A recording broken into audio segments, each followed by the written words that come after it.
मैं अहमद अबूबकर हूँ। आप देख रहे हैं सोशल मीडिया, हमारा पेज फेसबुक और यूट्यूब पर। आप हमें फॉलो भी कर सकते हैं, सब्सक्राइब और शेयर भी करें। इस वक्त जो ज़िमनी इंतखाबात के बाद के जो नताइज हैं, उसने पीटीआई की तहरीक के अंदर एक बड़ी रूह फूंक दी है। और इसके बाद जो सबसे ज़्यादा तनकीद हो रही है वो हुक्मरान इत्तेहाद के ऊपर हो रही है। सबसे ज़्यादा तनकीद मरियम नवाज की कंपेन और जिस तरह से उन्होंने हर मामलात में न्याजी ये कहता है, न्याजी फलां कहता है, और इस तरह की जो कंपेन चलाई है, उसके बाद वाज़ेह तौर पर खुलकर सामने आ गया है कि अपोजिशन में कोई एक ऐसा भी बड़ा कदावर रहनुमा नहीं है जो इन तमाम मामलात में इमरान खान के नैरेटिव का कोई तोड़ ला सके। इमरान खान साहब ने भी एक विक्ट्री स्पीच दी है आज। उन्होंने स्ट्रेट अवे पाकिस्तान के चीफ इलेक्शन कमिश्नर जो हैं उनके इस्तीफे का मुतालबा किया है, और उन्होंने जिस तरह से पोर्ट्रे किया है कि जिस तरह से तमाम रियासती मशीनरी और जिस तरह से तमाम सूबाई हुकूमत और जिस तरह से वफाकी हुकूमत के साथ मिलकर इन इलेक्शन को मैनुपुलेट करने की कोशिश की गई है, इस पर इलेक्शन कमीशन की जो नाकामी है या इलेक्शन कमीशन इस पर उसको रोकने में जिस तरह से नाकाम रहा है, तो इमरान खान साहब ने आज इलेक्शन कमीशन को तनकीद करते हुए उनके इस्तीफे का मुतालबा किया है। तो ये जो सारी सूरत हाल है, ये जाहिर है एक नए बहरान की तरफ जा रहा है। इमरान खान के जो सियासी मुखालिफिन हैं, खुसूसन PMLN के लोग, वो लाजमी तौर पर इसको जोड़ रहे हैं पीटीआई के फॉरेन फंडिंग केस के ऊपर। जिस तरह से फॉरेन फंडिंग केस जो है वो इलेक्शन कमीशन के अंदर मौजूद है और अभी तक उस पर कोई फैसला नहीं आ सका, तो लोग इसे सिस्टम और निज़ाम की एक कमजोरी से ताबीर कर रहे हैं। और वो समझ रहे हैं कि जिस तरह से इमरान खान साहब जो है वो जिस तरह से फ्रंट फुट के ऊपर हैं, उन्होंने पाकिस्तान की अदलिया और पाकिस्तान के इस तरह के जो आईनी इदारे हैं उनको बैक फुट के ऊपर कर रखा है। मगर ये इमरान खान की स्ट्रेटजी है जो इस वक्त अलल ऐलान कामयाब भी हो रही है और इमरान खान की तहरीक आगे भी बढ़ रही है। तो हुकूमत पर इस वक्त बहुत ज़्यादा दबाव है और PMLN जो है वो इखलाकी बरतरी कायम करने में बहरहाल नाकाम हो चुकी है। जिस तरह की शुरुआत कल PMLN ने की थी, जिस तरह के नताइज आए थे, जिस तरह PMLN ने आकर अपनी शिकस्त को तस्लीम किया था, उसके बाद ये वाज़े तौर पर लग रहा था कि पंजाब में वज़ीर आला हमजा शहबाज शरीफ जो हैं वो फौरी तौर पर इस्तीफा दे देंगे और इस इखलाकी बर्तरी का जो सिलसिला है इसको जारी रखेंगे। लेकिन हमें इसमें नाकामी हुई है ये सोचते हुए। ऐसा बिल्कुल भी नहीं है और शरीफ खानदान इक़्तिदार से चिमटे रहने की जो उनकी पुरानी तारीख है वो उसके ऊपर कारबंद है। हमजा शहबाज अभी तक उनको आईना सही तरह से नजर नहीं आया जो बैलेट पेपर में अवाम ने उन्हें दिखाया है।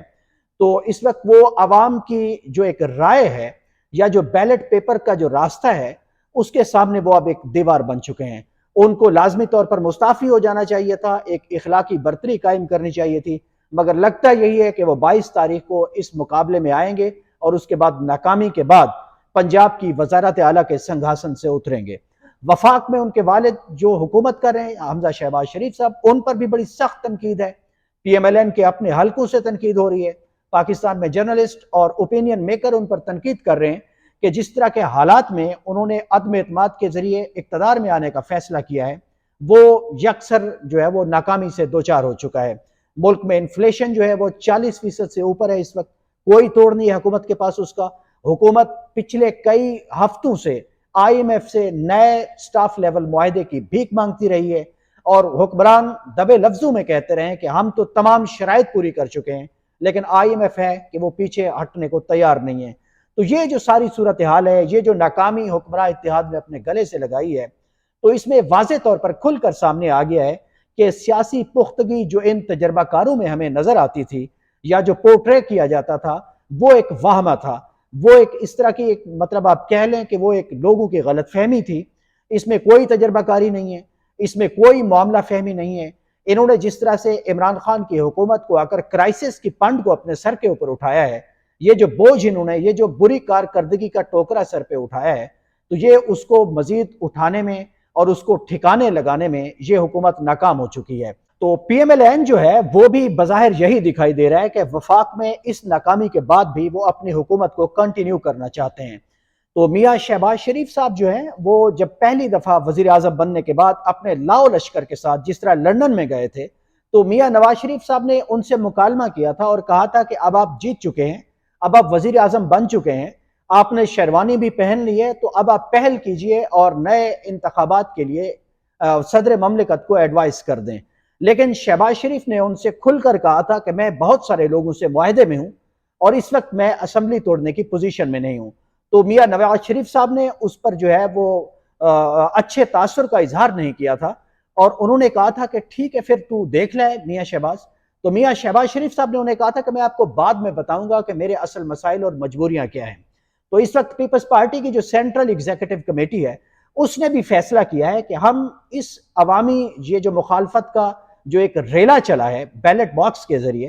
تو پیپلز پارٹی نے بھی طے کیا ہے کہ حکمراں اتحاد جو ہے اس کے سامنے کھڑا رہے گا، اور 2023 تک جو آئینی مدت ہے اس حکومت کی ہم اس کو پورا کریں گے، اور اس کے بعد پھر ہم الیکشن میں جائیں گے. تو پیپلز پارٹی کو یہ صورتحال تو سوٹ کرتی ہے، نہ تو انہیں گالیاں پڑ رہی ہیں، نہ انفلیشن کا بوجھ ان کے سر ہے، نہ بڑے فیصلے وہ خود کر رہے ہیں، اور 18ویں ترمیم کے بعد جو ایک فائنینشل جو ایک فارمولہ ہے اس کے تحت وہ انجوائے بھی کر رہے ہیں سندھ میں. اور زرداری صاحب کا یا پیپلز پارٹی کا کوئی پلان بظاہر نظر نہیں آتا کہ وہ وفاق میں آئیں، خارجہ پالیسی کا بوجھ بھی اٹھائیں. خارجہ پالیسی پاکستان کے کہیں اور سے چلتی ہے، گالیاں پاکستانی وزیر اعظم اور جو وفاق میں حکومت ہوتی ہے اس کو پڑتی ہیں، خزانے کے حالات بھی وفاق کو اٹھانے پڑتے ہیں، آپ کو اتنا بڑا ہیوی بجٹ سپینڈنگ بھی کرنی پڑتی ہیں جو ڈیفنس کی ہیں. تو زرداری صاحب تو کمفرٹیبل ہیں کہ وہ سینٹر میں نہ بھی آئیں، وہ حکومت میں بھی شامل رہیں، اور سندھ میں بھی وہ انجوائے کرتے رہیں. تو ان کی تو اسٹریٹجی ٹھیک ہے، لیکن یہ جو بری کارکردگی کا ٹوکرا ہے یہ جو میاں شہباز شریف صاحب نے اٹھا کر اپنے سر کے اوپر رکھا ہے،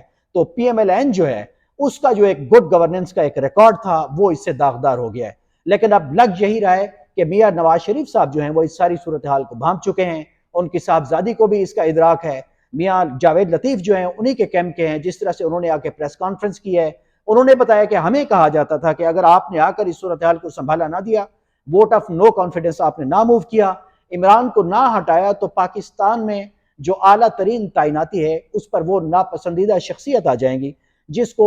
اپوزیشن پاکستان کی پرسونا نان گریٹا قرار دیتی ہے. بہرحال یہ ساری صورتحال ہے، یہ تو اقتدار والوں کے منصوبے تھے، لیکن کل جو مینڈیٹ آیا ہے ضمنی انتخابات کا اس نے پاکستان کی سیاست کو یکسر ایک نئے موڑ کی طرف لے کر گئی ہے. عمران خان اس میں وکٹوریس ہیں، وہ بجا طور پر اب ایک ایسے الیکشن کمشنر سے استعفے کا مطالبہ کر رہے ہیں جس کے اوپر انہوں نے بارہا الزامات لگائے ہیں. وہ حمزہ اور مریم سے ڈکٹیشن لینے کا الزام لگاتے ہیں چیف الیکشن کمشنر کے اوپر، اور انہوں نے ببانگ دھول کہا ہے کہ وہ ہر ہفتے لاہور کیا کرنے جاتے ہیں. تو اس ساری صورتحال میں الیکشن کمیشن دیوار کے ساتھ لگ چکا ہے، اور جس طرح سے اب عمران خان نے نئے حکمراں اتحاد کے اوپر ایک الزام لگایا ہے کہ انہوں نے اپنی 1100 ارب روپے کی چوری چھپانے کے لیے مبینہ طور پر ایک نیب ترامیم کی ہیں، اس پر سپریم کورٹ نے کل ایک نئے بینچ کا اعلان کر دیا ہے. تو ایک نئی سیاسی لڑائی جو ہے اس کے لیے ایک دمادم مست کلندر کا اعلان ہو گیا ہے. تو یہ ساری صورتحال ہے، ہم آپ کو اپڈیٹ کرتے رہیں گے. یہ جو ساری صورتحال ہے یہ ساری پی ایم ایل این کے خلاف جا رہی ہے، پی ٹی آئی کا نیریٹو آگے سے آگے بڑھتا جا رہا ہے، اور زرداری صاحب ہیں کہ وہ چلمن سے لگے اور چھپے بیٹھے ہیں اور انجوائے کر رہے ہیں، اور پی ایم ایل این کو ہاٹ واٹرز میں انہوں نے دھکیل دیا ہے. تو اب لگ یہی رہا ہے کہ یہ جو کرائسس ہے اس میں پی ایم ایل این نے لازمی طور پر ڈوبنا ہی ڈوبنا ہے. اب دیکھتے ہیں کہ آگے حالات کس طرح کے بنتے ہیں، پاکستان میں نیوٹرلز کا اصل موڈ جو ہے وہ صورتحال کو کس طرف لے کر جاتا ہے. تو اس ساری صورتحال کو دیکھنے اور سمجھنے کے لیے ہمارے تبصروں اور تجزیوں کو دیکھتے رہیے، ہمارے اس ویلاگ کو شیئر کیجئے. مجھے اجازت دیجئے، اللہ حافظ.